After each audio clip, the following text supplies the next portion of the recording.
कुछ केसेस में parents are right कि बच्चे बाद में पता नहीं कंट्रोल आए कि नहीं आए, इसलिए हमने अभी सिखा दिया। They are right on their part because they know their children very well.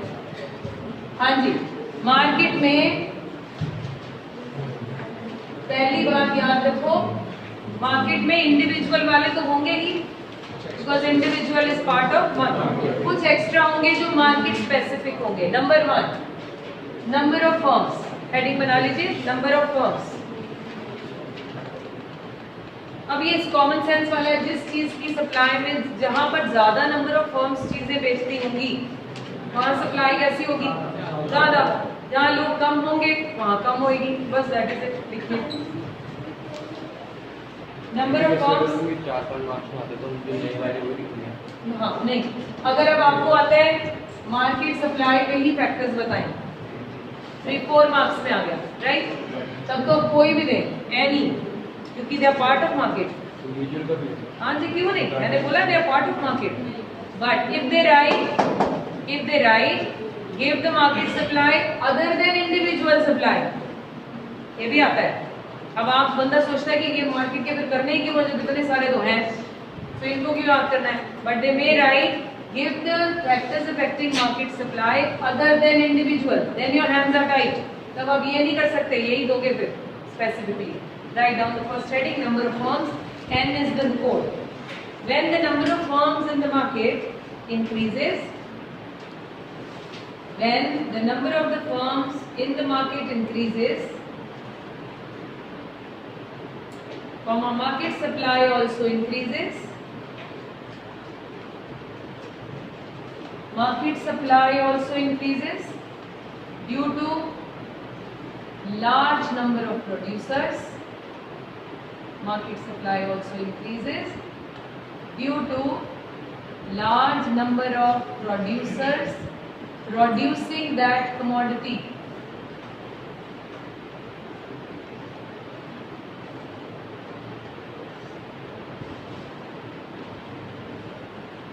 In simple words, more the number of firms, more will be the supply. More the number of firms, more will be the supply, and less the number of firms, lesser will be the supply.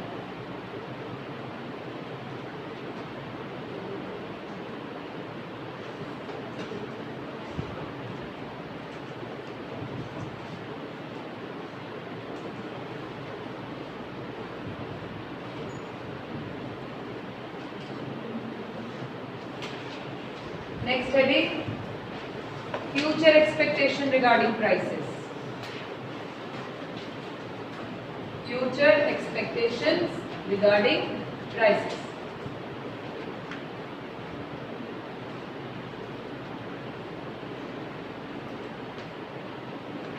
हाँ जी, अगर आप expected है कि future में price increase होने वाला है, as a supplier what will you do with this current supply? I will hold, reduce. हम इसे स्टॉक नहीं लिखते, हम कहते हैं रिड्यूस कर देंगे। स्टॉक क्यों नहीं कर देंगे?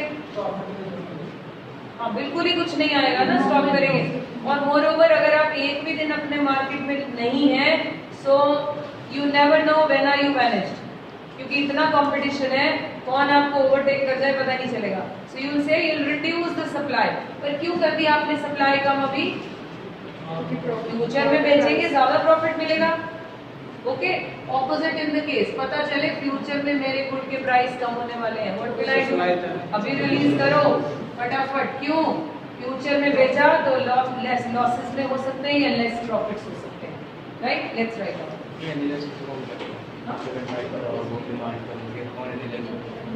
ये फ्यूचर के प्राइसेस क्यों हमें पता चल ही जाते हैं, हमें ये होने वाला इंटरनेशनल मार्केट में ये हो गया।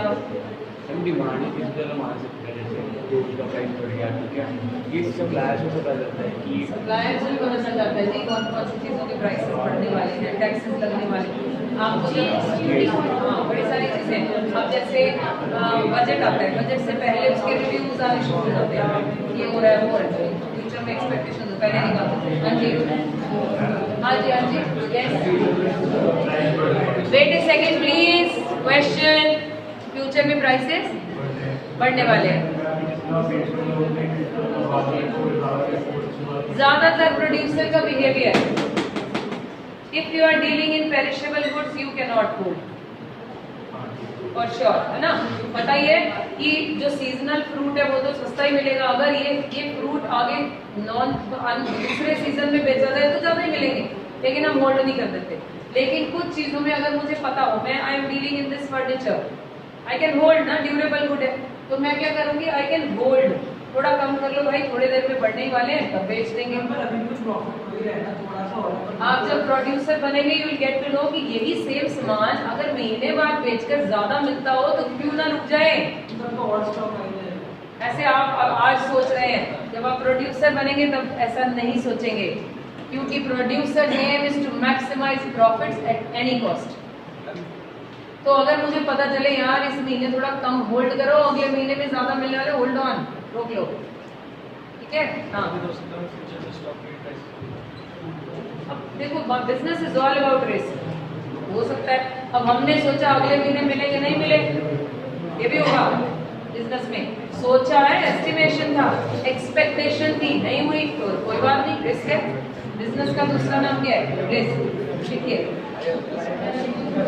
हाँ जी, write down, if seller expects a rise in price, if seller expects, if a seller expects a rise in price in near future, if seller expects a rise in price in near future, they will reduce the current supply, they will reduce the supply in the current period, देखो, they will reduce the supply in the current period so as to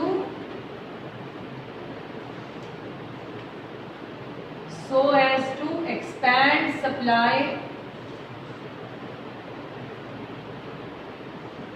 in the future at higher prices, so as to expand supply in the near future at higher prices. Change the paragraph. If they expect a fall in price in future, if they expect a fall in price in near future, they will supply more now. If they expect a fall in price in future, they will supply more now to avoid losses. To avoid losses. The last heading of this is हाँ जी बोलो।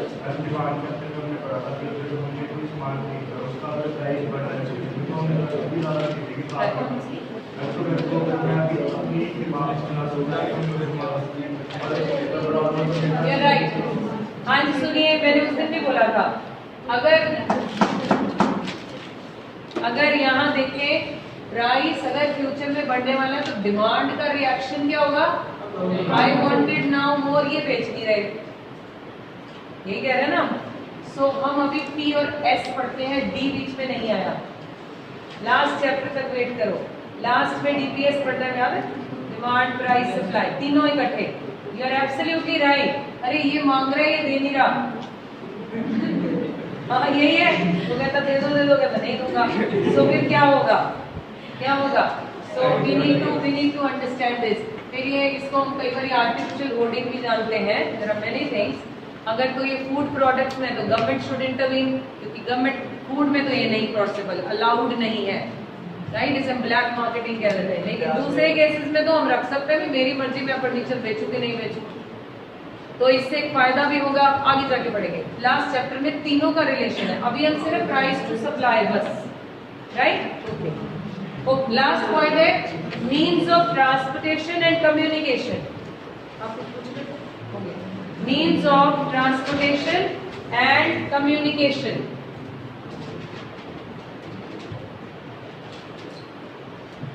Means of transportation and communication. ये कैसे determine करते हैं supply? somebody guide me, general common sense की ये सारे points बताइए। हाँ अगर क्या हाँ जी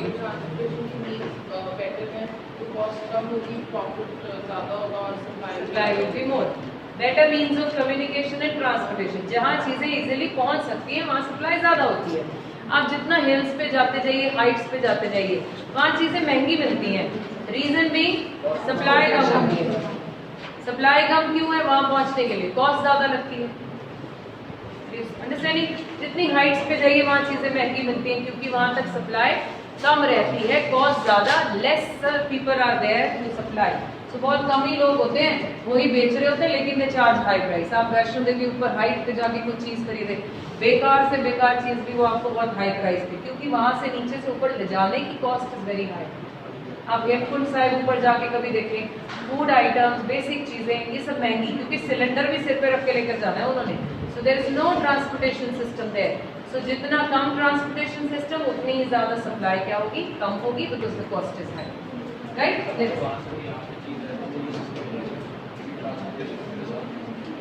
यहाँ आए तो depends.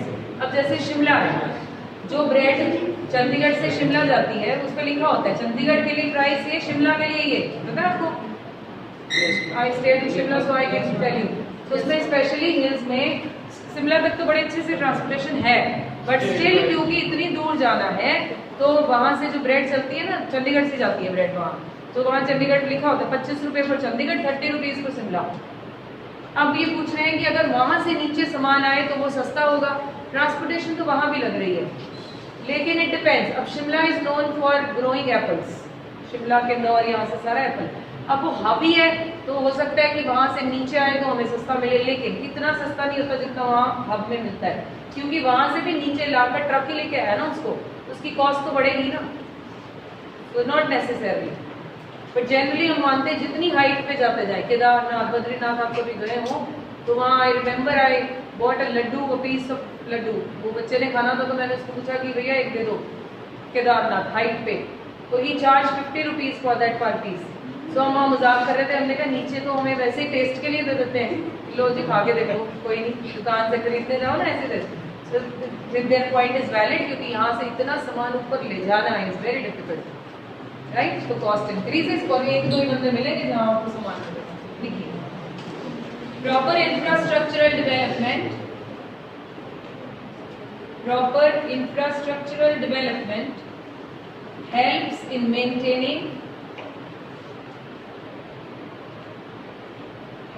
in maintaining adequate supply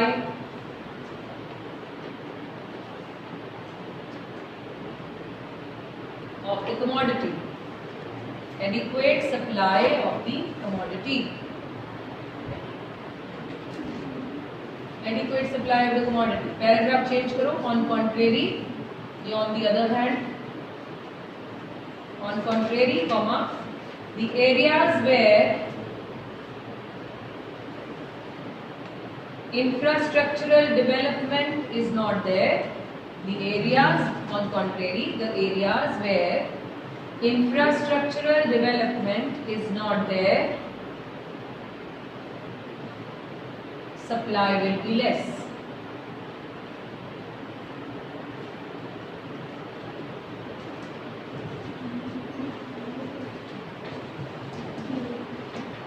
These all were the factors which affect supply, either individual or market। Next question बनाइए, define individual supply function। Define individual supply function।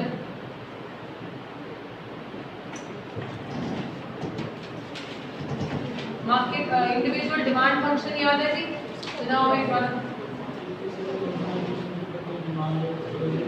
It is the functional relationship between individual demand and factors affecting individual demand, right? यहाँ क्या होना चाहिए? It is the functional relationship between individual supply and factors affecting, right? अब जरा जो factors किए थे revise मारते हैं जरा। इशिता, पहला हमने किया PX, explain what have been written quickly। One commodity. क्या लिखा हमने इसमें? Very good, good, very good. Price is high, more profit, people will enter and supply will increase. Second heading बताओ बेटा, एक्सप्लेन।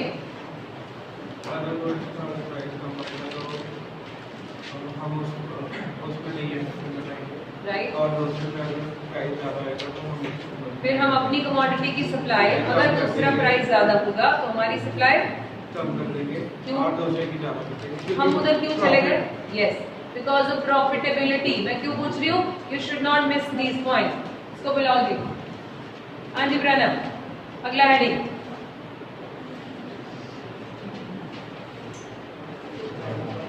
क्यों नहीं आता? अभी सिखाया गया है, जल्दी बोलें। Price of factors of production, heading मैंने दे दिया, बताइए इसमें क्या पढ़ा?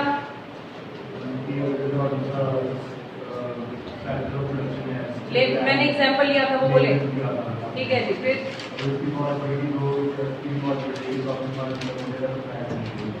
बीच बोल रहे हैं, ये बीच में एक स्टेप उड़ा दिया।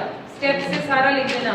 अगर कॉस्ट, लेबर महंगी मिल रही है, कॉस्ट बढ़ गई, profit come, people will leave, that is why supply will leave, supply will be reduced. Okay, संयम, नो, भूल गई तेरा नाम, जब रोज आते रहा करो ना बेटा। हाँ, अच्छा संयम है, मैं सत्यम या संयम में कंफ्यूज हूँ। हाँ, अगला heading goal, right, and right. अगर सेल मैक्सिमाइजेशन है तो सप्लाई बढ़ानी होगी, राइट। अगर प्रॉफिट मैक्सिमाइजेशन है तो सप्लाई कम करना होगा। नेक्स्ट हेडिंग बताओ बेटा, टैक्सेशन पॉलिसी। गवर्नमेंट के दो टूल्स हैं, कौन कौन से? टैक्स, टैक्सेशन पॉलिसी है ना, तो टैक्स है। अगर सब्सिडी है तो फिर क्या होगा? कॉस्ट को क्या करेगी सब्सिडी? डिक्रीज कह रहे हो, इंक्रीज कह रहे हो? डिक्रीज। कॉस्ट कम हो गई तो प्रॉफिट बढ़ेगा। आगे, new suppliers will enter, supply will increase. पीछे, हाँ बेटा, इसमें टैक्स लग गया तो क्या होगा? टैक्स कॉस्ट को क्या करेगा? बोलिए बोलिए, कोई बात नहीं। टैक्स कॉस्ट को क्या करेगा? बढ़ा देगा। कॉस्ट बढ़ेगी तो प्रॉफिट कम हो जाएगा। तो प्रॉफिट कम होगा तो कुछ लोग निकल जाएंगे, चले जाएंगे, सप्लाई में कम हो जाएगी, राइट। बिल्कुल ठीक है। हाँ जी बताओ बेटा, नेक्स्ट हेडिंग बताइए, state of technology, outdated and upgraded. Upgraded technology will maximise the profit, right. आगे फिर तो इसको कंप्लीट कर दीजिए। अभी प्रॉफिट क्या हो गया? बढ़ गया। उसके बाद सप्लाई तक की गई, बीच में एक स्टेप पे छूट गया। People will enter, so go by the complete chain, right. And the last one, ये हो गए आपके इंडिविजुअल के। So please right down the meaning of this function. अपने आप लिखो, it is the functional relationship between, इधर देखिए जरा, अपने आप लिख देंगे फिर। It is the functional relationship between individual supply and factors affecting individual supply. लिख देंगे? Okay, लिखिए फिर। It refers to the functional relationship between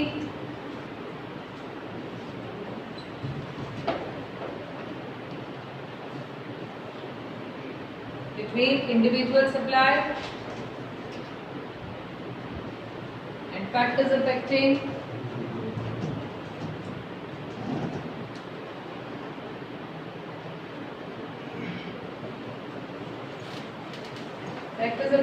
individual supply. अगला क्वेश्चन क्या होना चाहिए? Market supply function.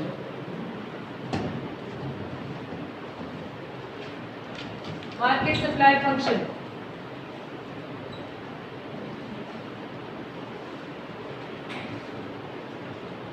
हाँ जी, इसके अगले वाले में डिस्कस कर लेते हैं जरा। चिराग, इससे अगला बताओ बेटा। नहीं, यूनियन है, चलो राइट, बताइए। सप्लाई बढ़ जाएगी, more people will supply, absolutely right. हाँ जी, who will tell the next heading? Just cover. Future expectation right, future में प्राइस बढ़ने वाला है, what will you do now? Supply का सप्लाई होल्ड कर देंगे, राइट, ठीक है जी। उसके बाद ना लास्ट हेडिंग कौन सा है? जसदीप आप बताओ बेटा, क्या पढ़ा था? हाँ गुरदीप, सॉरी, मैं कुछ भी कर सकती हूँ। हाँ, मैं नाम लूँ तो किसी का भी बदल सकती हूँ, sorry. Means of transportation and communication. अगर ट्रांसपोर्टेशन अच्छी नहीं है तो सप्लाई क्या होती है? वहाँ कम होती है, राइट, क्योंकि वहाँ कॉस्ट ज्यादा है। ठीक है जी, अब इसमें आप इसका मीनिंग बताओ, क्या लिखोगे जी? मार्केट सप्लाई फंक्शन का 1 मिनट कौन बताएगा? हाँ वही बताओ। हाँ, बिटवीन एंड, क्या बात है, लिखो।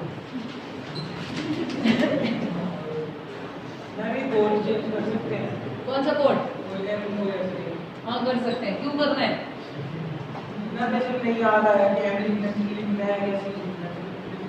तो टी तो पहले से लिख दिया, वैसे अब लिख दिया। सी क्या है? कम्युनिकेशन। ये मतलब कुछ पंगा लेना है? नहीं अच्छा लगता सी कर, सी भी तो याद होगा।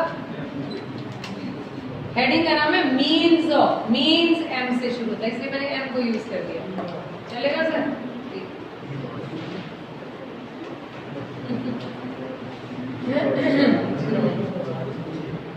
चलो कुछ ना कुछ क्रिएटिविटी करते जाओ। हाँ सैटरडे तक का हो गया, नहीं हुआ अभी, क्योंकि मैंने बीआरएस नगर कल क्लास की है, लॉ ऑफ सप्लाई मिलाकर कल का कंप्लीट होता है। बिल्कुल नहीं, टुचा नहीं। Wow, we are starting in the morning, that too Sunday morning. मैं कॉल कर रही हूँ, आप लोग बात भी करेंगे। अच्छा, अगला क्वेश्चन ये,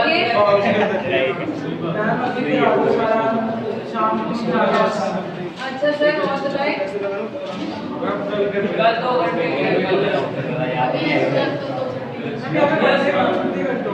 हाँ जी, law of supply is the next question. शाबाश। कल भी आ रहे थे, आ गए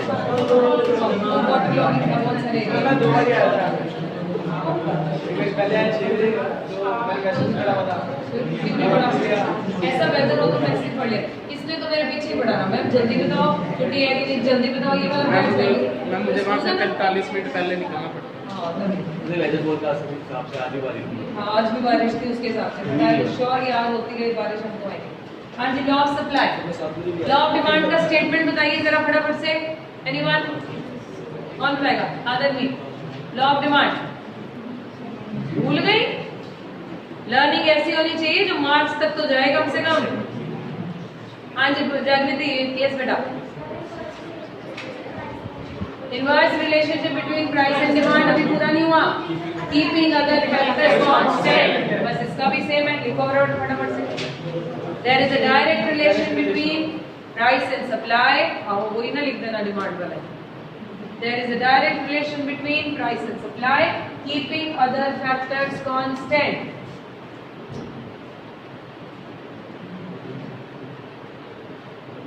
ब्रैकेट में लिखा सेट्रिस पेरिबस।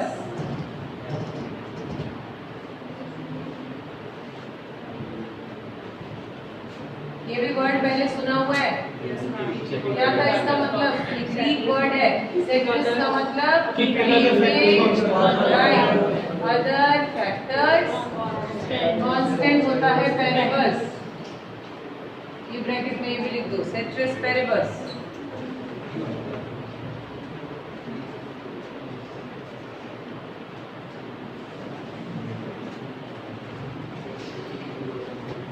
हाँ जी, उसके बाद डिमांड, लॉ ऑफ डिमांड में क्या लिखा था? एजम्पशंस।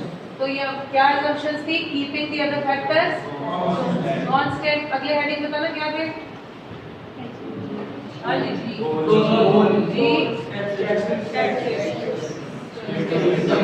आपने इन सबको कांस्टेंट करना है। अब एजम्पशंस में किया था, डिमांड में भी क्या है? Number 1, there is no change in price of other goods. No change in price of factors of production. Goal of the firm remains same. There is no change in taxation policy. State of technology remains same. देखो जी 5 की 5 assumptions, फटाफट, शाबाश, बहुत अच्छे बच्चे हैं। There is no change in price of other goods.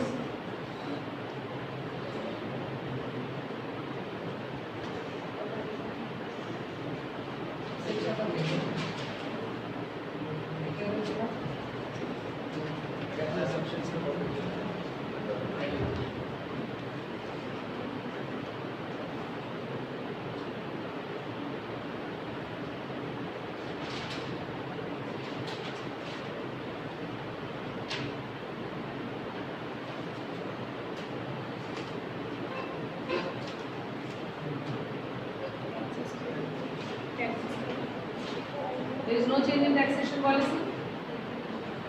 The taxation policy remains same. Anyways, you can write.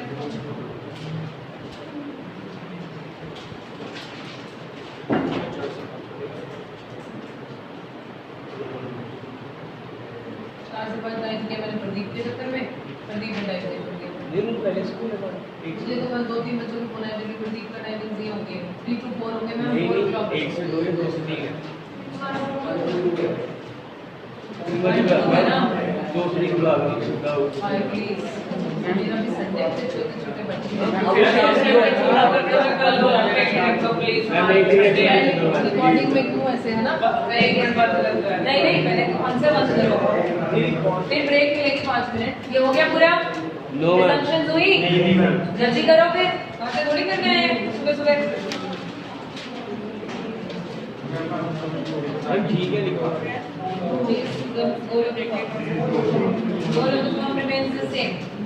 जिनका हो गया वो स्केड्यूल डायग्राम बनाएंगे कौन सा स्केड्यूल और कौन सा डायग्राम सिंगल क्वांटिटी वाला P and S P 1 2 3 4 5 S is also 1 2 3 4 5 how will the diagram look like upward sloping या downward sloping upward क्यों है क्योंकि private because direct relation price and supply and the direct relation क्या बेटा कर सकते हैं कोई प्रॉब्लम नहीं है कर दो 0 पे 0 टेंशन लगा के नहीं पढ़ाई करनी जिधर मर्जी टच करो कोई प्रॉब्लम नहीं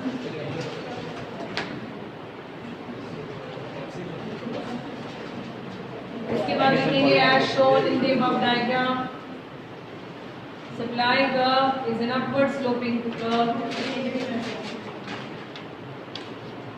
yawning कर रहे हैं बैठ के निकल में ना क्या आना चाहिए था सुबह सुबह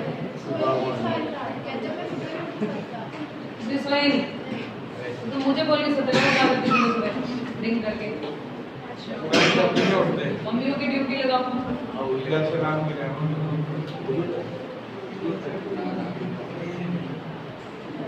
हाँ जी as shown in the above diagram supply curve is it हाँ इसी का पार्ट है शाम को क्लास मतलब आना मैं अभी बाद में डिस्कशन करती हूँ बस ये आंसर करना करो मैं बात करती हूँ 5 मिनट आराम से दिल खोल के रोते हैं सारे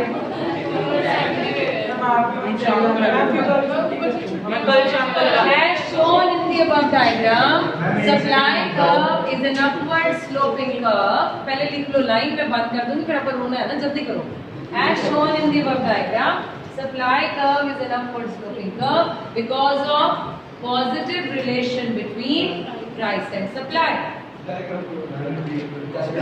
because as shown in the above diagram supply curve is an upward sloping curve because of positive relation between price and supply